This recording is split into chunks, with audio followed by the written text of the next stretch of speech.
active team in this year's NBA offseason, as they would make a blockbuster trade for Anthony Davis and sign 10 new player contracts afterwards. Although they missed out on Kawhi Leonard, the Lakers made the most of what was left on the market.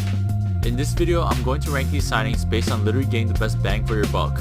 Factors to be considered are the anticipated contributions this player will make, along with how much money the Lakers paid during free agency. So think of these rankings as production per dollar.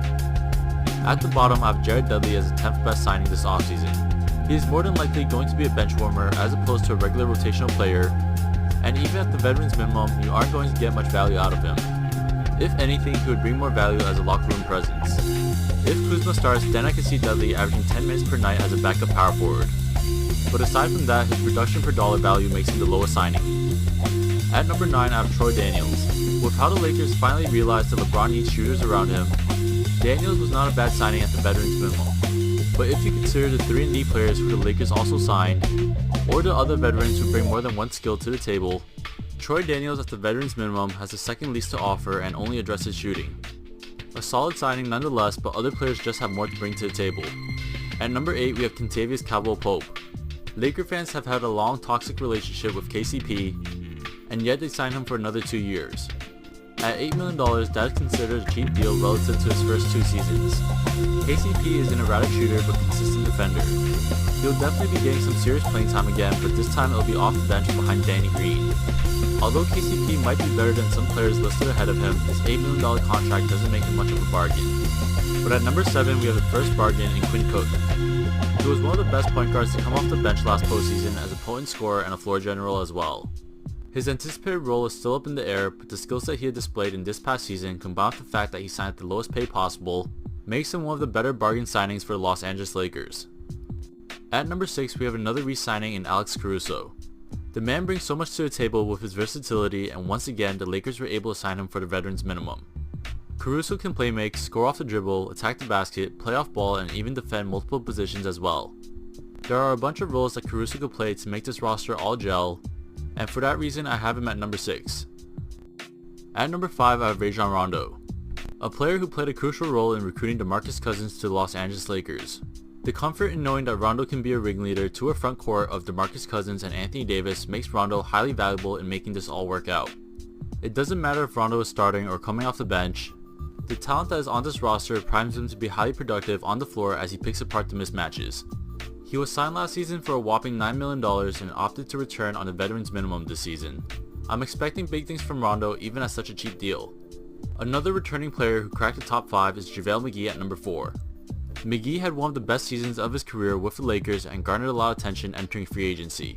For him to return to the Los Angeles Lakers on a 2-year, $8 million deal is already great enough, but when you consider the fact that he'll likely be starting at center for the time being alongside Anthony Davis, the Lakers got a major steal in this one. Not just for this year, but for the next as well. In the event Cousins actually successfully lands a large deal, McGee and Davis will be a nightmare backcourt for any opposing team, and each should easily combine for 5 blocks per night.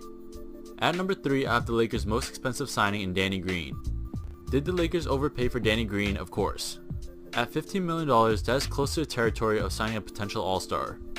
But the fact that Green is the prototypical player to play alongside LeBron James, and the fact that he came off a career-high shooting year, I anticipate Green to have a highly efficient year for the Lakers and to be the primary defender guarding the best wing on the opposing team. At $15 million, he isn't going to give you the production you would see on the stat sheet, but he would make LeBron and Anthony Davis' life so much easier with the intangible things he has to offer. At number 2, I have DeMarcus Cousins, who might catch some people off guard. We all know of his backstory as a former superstar and how he signed for only the veterans minimum this offseason. But we also have to acknowledge the uncertainty that comes with Cousins as well.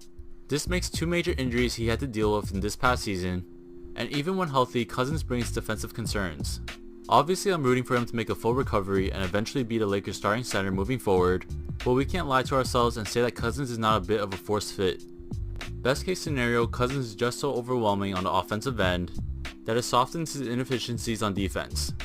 If that is the case, having one of the best scoring centers for the veterans minimum should be number 1 on this list. But once again, it's the uncertainty that Cousins will be able to play 82 games injury-free that has him at number 2. So that means finally at number 1 we have Avery Bradley, who was the Lakers' most recent signing at 2 years, $10 million. In my opinion, Bradley was the most underrated signing for the Los Angeles Lakers this offseason. He is equally as good as a complementary player to LeBron James as Danny Green is, He's a 3-and-D combo guard who could generate his own offense, playmake if needed, and is only 28 years old. We just saw his former teammate Patrick Beverley sign for a 3-year $40 million contract. And the case could be made that Avery Bradley is even better. At 28 years old, Bradley still has so much left in the tank and should be heavily considered to start. I really like Bradley's ceiling with this roster as a 15 point per night scorer pairing up with Danny Green as a great defensive backcourt. At the price he signed, the Lakers got the most bang for their buck without any questions attached. But that's it for the video. Let me know in the comments whether or not you agree with this list. If not, let me know how you would rank these.